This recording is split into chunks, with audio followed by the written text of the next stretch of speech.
we're going to go here and find out we're on the third site for Urban Critics and Advocates clip.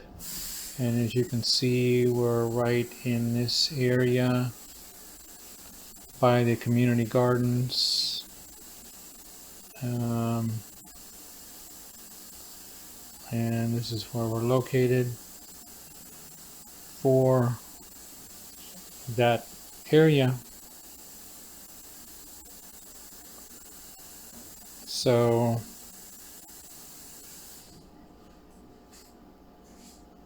we're going to look at this.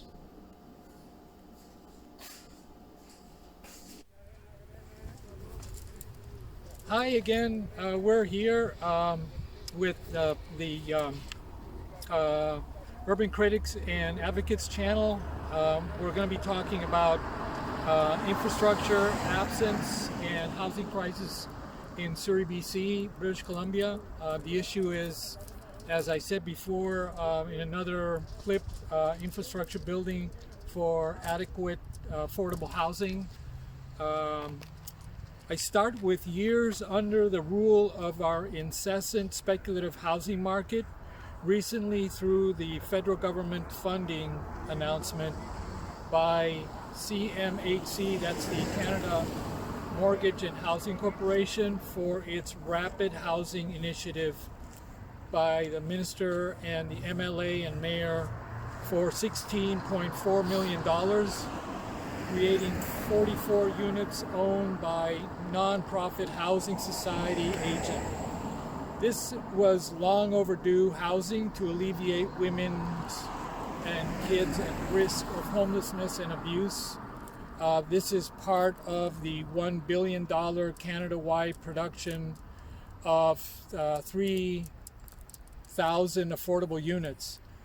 But are these just temporary timber-style, low-quality, stacked-up mobile home type of trailers marketed as modular housing or as a non-permanent solution to Canada's housing crisis?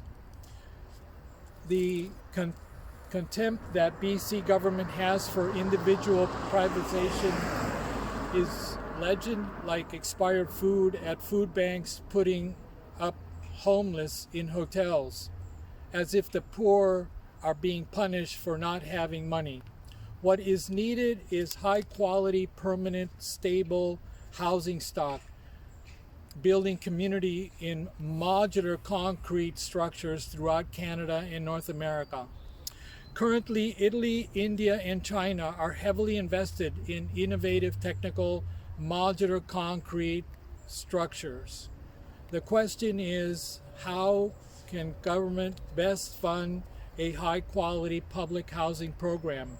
Do we just tax the rich with an LVT land value tax, sell bonds to private financiers by the government of Canada, by the Bank of Canada, or just make central banking funds available as in a modern monetary theory type strategy? The issue is housing insecurity. An LVT and an MMT funding solution is needed under the crushing realtors' speculation game as housing prices escalate and housing shortages rule, forcing increased homelessness in our future post-pandemic recovery. In BC and Canada, housing market prices increase. The housing bubble continues during the pandemic. Real estate industry strategy is to maintain low housing stocks, which promotes quick sales in home purchase statistics. It's really about the affordability issue versus making Canada a prosperous country to live in. The homeless count is real. A total of 7,655 individuals were identified as experiencing homelessness in a 2018 report on homelessness counts in BC. This includes 219 children who were under the age of 19 and accompanied by a parent or guardian. In a recent announcement, federal budget Liberals announced a $2.5 billion affordable housing over 7 years. That is very low. So what happens to housing stocks after 7 years? Still, government favors property owners over mortgage holders and renters. They are dependent on a pay-go style taxation system to fund necessary housing. Federal government should understand the true nature of money and MMT. Canadians are not dependent on government. Government is dependent on Canadians. An estimated 2.4 million Canadian households experiencing core housing needs in 2020. There is currently a vicious crisis concerning affordable housing in Canada. While experts say we should not spend more than 30% of our income on housing, there are thousands of struggling Canadians spending more than half their income on rent. The Surrey Newton City Plan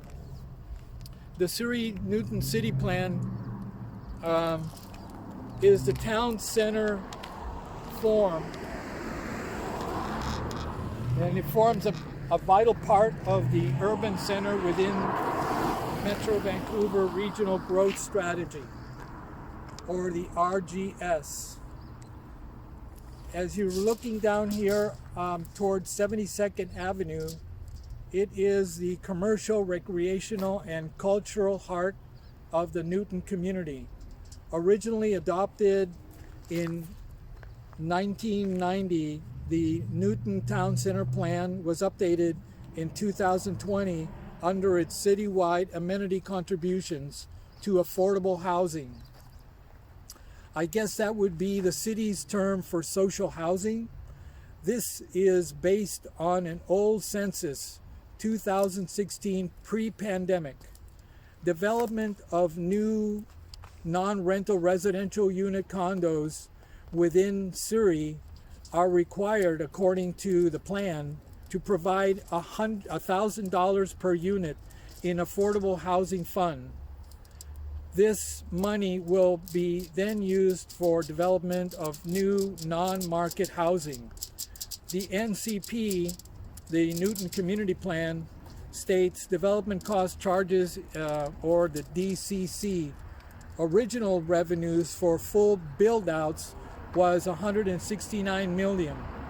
At stage 2, further growth will result in $186.3 million, according to DCC revenue, for an increase of $17 million. See growth projects in the section 8.3 under the Newton Community Plan.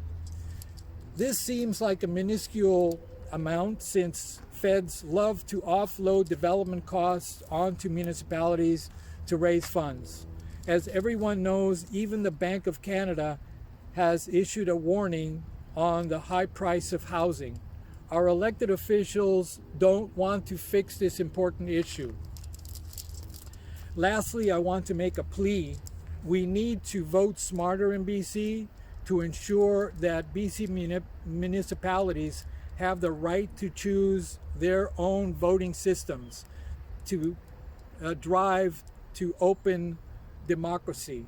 So please take a look at the links at the show notes below. I'll have them there for you to look at. So that's all I have for you today. My name is Bruce. We are urban critics and advocates.